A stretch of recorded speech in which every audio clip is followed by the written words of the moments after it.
नमस्कार विद्यार्थियों। मतीराम दोहावली के अध्ययन क्रम में हम ये 5वां खंड प्रस्तुत कर रहे हैं। यह कृष्ण के अद्भुत रूप सौंदर्य का अंकन कवि ने किया है प्राकृतिक उपादानों के आधार पर। अटा और नंदलाल उत निरखो नेक निसंक, चपला चपलाई तजय चंदा तजो कलंक। कृष्ण हैं वे अट्टालिका चौबारा, और उस अट्टालिका की भी छत पे अटा पे चढ़े हुए हैं। अटा और नंदलाल उधर उत यानी वहाँ नंदलाल है, कृष्ण है। कृष्ण अट्टालिका पे हैं, नायिका भी अपने घर की छत पर है। तो दूसरी सखी उस नायिका से, सखी से कहती है कि निरखो नेक निसंक। निरखो यानी देखो, नेक नेक यानी जरा सा, थोड़ा सा, निशंक निसंकोच होकर, बेझिझक होकर। और कहीं भीड़ भाड़ में रहते हैं कृष्ण तो उस समय देखना संकोच का कारण हो सकता है।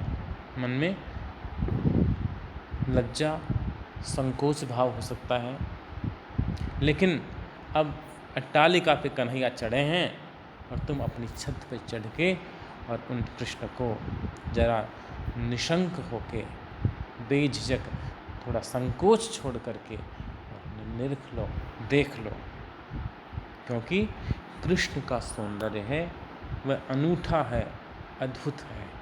जिसने भी कृष्ण को देखा वह अप्रभावित नहीं रह सका। जिसने भी कृष्ण को निरखा, जिसने भी कृष्ण का दर्शन किया, जिसने भी कृष्ण को एक बार भर आंखों में देख लिया, वह कृष्ण से प्रभावित हो गया, उनसे मुग्ध हो गया। कृष्ण को किसने देखा? चपला, चपला यानी बिजली, विद्युत। विद्युत ने, बिजली ने कान्हा को देखा। और बिजली की सबसे बड़ी विशेषता है चपलता, चंचलता। उस बिजली ने अपनी वह चपलता, अपनी चपलाई कृष्ण को देखते ही छोड़ दी। बिजली ने, विद्युत ने, आकाश में चमकने वाली दामिनी ने कृष्ण को देखकर अपनी चपलता त्याग दी, चंचलता छोड़ दी। और चंदा तजो कलंक, और चंद्रमा ने क्या त्याग दिया? अपना कलंक, चंद्रमा पे जो दाग था वह दाग चंद्रमा ने मिटा दिया कृष्ण को देखकर। इसका काव्य शास्त्रीय परंपरा में एक सामान्य सा अर्थ है कि जब उपमेय को देखकर, उपमेय वह है जिसका हम वर्णन कर रहे हैं, उपमेय को देखकर उपमान लज्जित हो जाए, उपमान की शोभा चली जाए, उपमान श्रीहीन हो जाए, वहाँ प्रतीप अलंकार होता है, वहाँ उपमेय की महत्ता का प्रतिपादन होता है। कृष्ण को देखकर बिजली की सबसे बड़ी खासियत थी, विशेषता थी चंचलता। लेकिन उसकी चंचलता कृष्ण की चंचलता के समक्ष कहीं नहीं ठहरती। कृष्ण को देखते ही बिजली ने अपनी चपलता तज दी, चपला चपलाई तज, चंचलता छोड़ दी। और चंद्रमा ने कृष्ण को देखा तो चंद्रमा में दाग थे, काले दाग थे। कृष्ण भी काले हैं, सांवले हैं। कृष्ण का श्याम वर्ण ऐसा है कि चंद्रमा का जो वो कलंक वाला श्याम वर्ण है वो कहीं नहीं ठहरता। ये सामान्य अर्थ है। लेकिन इसका एक बड़ा सुंदर व्यंग्यार्थ है और वही महत्वपूर्ण है, वही कवि का प्रतिपाद्य है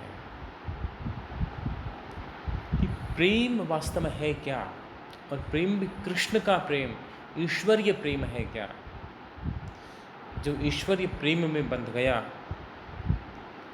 उसका चांचल्य, चंचलता मन का स्वभाव है, तो चंचलता, उसका मन का भटकाव समाप्त हो जाए। जो कृष्ण को जो देख लेगा, जिसको कृष्ण के दर्शन सुलभ हो गए, उसकी चंचलता समाप्त हो जाएगी। और प्रेम की एक और अनूठी बात है, चंदा तजो कलंक। यदि आप प्रेम करोगे, प्रेम आपके हृदय का जितना भी कालुष्य है, मन में जितने भी दुर्भाव हैं, मन में जितने भी बुरी वृत्तियां हैं, वे सारी की सारी मिट जाएंगी, समाप्त हो जाएंगी। यदि प्रेम में स्वार्थ नहीं है, वासना नहीं है, सच्चा प्रेम है, तो मन में छल कपट कालुष्य ये रह ही नहीं सकता। चंदा तजो कलंक। तीसरा संकेत इसका यह है कि प्रेमी वह है जो अपने प्रिय के कलंक को समाप्त कर दे, जो अपने प्रिय के जीवन पर बदनामी का या अन्य किसी प्रकार का अमर्यादा का दाग लगा दे, वह प्रेम नहीं। प्रेम तो वह है जो दूसरे के कलंक को भी, दूसरे के पाप को भी, दूसरे के गलत चीज़ों को भी, आरोपों को अपने सिर ले ले और अपने प्रियजन को पूरी तरह बचा ले, उसे बदनाम न होने दे, उसका अपयश न फैलने दे। कृष्ण ऐसा ही करते हैं। चंद्रमा का कालुष्य समाप्त कर दिया, दूज का चंद्रमा उसमें कलंक नहीं होता। अभिप्राय यह है, सखी जब कह रही है राधा से कि तुम्हें कृष्ण को देखना चाहिए और बेझिझक देखना चाहिए, क्योंकि यदि तुम सामान्य व्यक्ति से प्रेम करो तो हो सकता है लोग विभिन्न प्रकार की बातें करें, किंतु कृष्ण जो स्वयं प्रेम की प्रतिमूर्ति है, जो परमात्मा है, उन्हें देख लो, निशंक होकर देखो, क्योंकि वे सारे कलंक के मिटाने वाले हैं, उस सबको निष्कलंक करने वाले हैं। अगला दोहा पढ़ते हैं। फूलत कली गुलाब की सखी यह रूप लखेन, मनो बुलावती मधुप को दे चुटकी की सैन। यहाँ जो मध्यकाल में और उससे पहले जो संस्कृत काव्य का अवसान काल है, उसमें वात्स्यायन विरचित जो कामसूत्र है, उसमें विभिन्न नायक नायिकाओं के जो प्रकार दिए हुए हैं, उसका बहुत सूक्ष्म और विस्तृत अंकन प्रत्यंकन का एक सिलसिला चला काव्य शास्त्र में, साहित्य में, तो उसका प्रभाव रीतिकाल में स्पष्ट है। यहाँ पर अज्ञात यौवना नायिका का वर्णन है। अज्ञात यौवना नायिका वह होती है जिसे ज्ञात नहीं है कि वह युवा हो गई, युवती हो गई। अज्ञात यौवन, यौवन आ गया उसको पता नहीं, ज्ञात नहीं, वो अज्ञात यौवन, किशोरावस्था। फूलत कली गुलाब की सखी यह रूप लखेना। अब दूसरी सखी है, वह इशारे से समझाती है कि तुम्हें पता होना चाहिए, तुम्हारे जो शारीरिक जो परिवर्तन हो रहे हैं, तुम्हारे अंदर जो मानसिक परिवर्तन हो रहे हैं, ये यौवन के लक्षण हैं। तो गुलाब के फूलों को देख, फूलत कली गुलाब की, ये जो गुलाब की कली है, यह फूल बन गई है, पुष्पित हो गई है, विकसित हो गई है। सखी यह रूप लखेन, हे सखी, इस गुलाब की रूप को लखे न, लखे यानी लखना, देखना, देखो ना कितना सुंदर लग रहा है। संकेत है कि तुम भी बालिका थी, बालिका से अब किशोरी होती जा रही हो, युवती होती जा रही हो, तुम्हारा सौंदर्य भी इस प्रकार से खिल उठा है, तुम्हें इसका भान नहीं है, ज्ञान नहीं है। जरा इसे देखो तो सही, इस खिले हुए गुलाब को। मनो बुलावती मधुप को, मानो यह कली खिल करके और मधुप को बुला रही है, भंवरे को, मधुप भंवरा, भंवरे को आमंत्रित कर रही है। दे चुटकी की सेन, सेन यानी संकेत। जब कली चटकती है तो हल्की सी उसमें आवाज़ होती है, जिसको चटकना बोलते हैं। बिहारी ने भी इससे संबंधित दोहा लिखा है, चटकती कली गुलाब की। तो यहाँ मतीराम कहना चाह रहे हैं कि मनो बुलावती मधुप को दे चुटकी की सेन, मानो ये गुलाब की कली चटक करके, खिल करके, और मानो मधुप को, भ्रमर को आमंत्रण दे रही है। उसी प्रकार से हे सखी, तुम्हारा जो यौवन के कारण चरम पे पहुंचा हुआ जो रूप संभार है, सौंदर्य राशि है, वह जैसे नायक को, कृष्ण को प्रेम के लिए आमंत्रित कर रहा है। ये मध्यकाल की अपनी सीमा है, जहाँ कवि हैं वो केवल यौवन के गीत गाते रहे, श्रृंगार के गीत गाते रहे, जनजीवन से, प्रौढ़ावस्था से, वृद्धावस्था से, बाल्यावस्था से वैसा उनका वास्ता नहीं जो उनके पहले की कविता में है या उनके बाद की जो आधुनिक कविता में है। भक्ति काल में आप देखोगे कि यौवन का अंकन है तो बाल रूप का भी वैसा ही वर्णन है। कृष्ण को देख लीजिए, राम के बचपन का वर्णन देख लीजिए, मिलेगा। लेकिन यहाँ रीतिकाल के कवि यौवन के मद में उन्मत्त रहने वाले थे। अगला दोहा। उमगी उर आनंद की लहरी छहरी दृग राह, डूबी लाज जहाज लो नेह नीर निधिमा। उमगी उर आनंद की, उमगी का अर्थ है उमड़ी, और उर यानी है मतलब होता है हृदय। उर का अभिप्राय है हृदय। उमगी उर, हृदय में उमड़ी। आनंद की उमड़ी। क्या उमड़ी? ये आगे लिखा है लहरी। हृदय में आनंद की लहर उमड़ी। छहरी, छरहरी सी, एक हल्की सी लहर। और दृग राह, कैसे उमड़ी? दृग की राह से। दृग नेत्र, राह रास्ता, नेत्रों की राह से हृदय में आनंद की उमंग उमड़ी। आँखों के माध्यम से, आँखों ने प्रिय को देखा और हृदय में एक प्रसन्नता की लहर तोड़ उठी।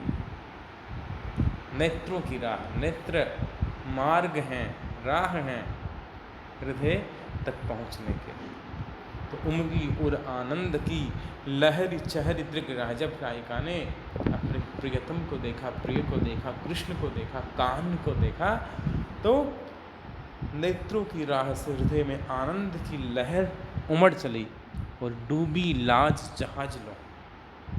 अब तक जब तक नहीं देखा था तो मन में लाज थी, लज्जा थी, संकोच था, झिझक थी, लेकिन डूबी लाज, लेकिन लज्जा है और डूब गई, विलीन हो गई, समाप्त हो गई उस सौंदर्य के प्रभाव से। और कैसे डूब गई? जहाज लो, लो यानी समान, जहाज की तरह डूब गई। जहाज किस में डूब जाता है? नेह नीर निधिमा। नीर निधि यानी समुद्र। जिस प्रकार से नीर निधि, समुद्र में जहाज डूब जाता है, पता ही नहीं चलता कि जहाज था भी क्या, पूरी तरह डूब जाता है, उसी प्रकार से नेह यानी प्रेम, नेह नीर निधिमा, प्रेम के समुद्र में लज्जा रूपी जहाज डूब गया। लज्जा है वह जहाज की तरह ही विलीन हो गई और सिर्फ रह गया प्रेम। लाज जहाज लो यानी इसमें उपमा अलंकार है, जहाज के समान लज्जा डूब गई। और नीर निधि, नेह नीर निधि, या नए नए वर्ण की आवृत्ति होने से एक और वृत्तानुप्रास या अनुप्रास अलंकार है। और नेह नीर निधि में प्रेम रूपी समुद्र में रूपक अलंकार है। लहरी चहरी में पद मैत्री है, ध्वन्यात्मकता है, नादात्मकता है। इस प्रकार ये मतीराम के दोहे थे।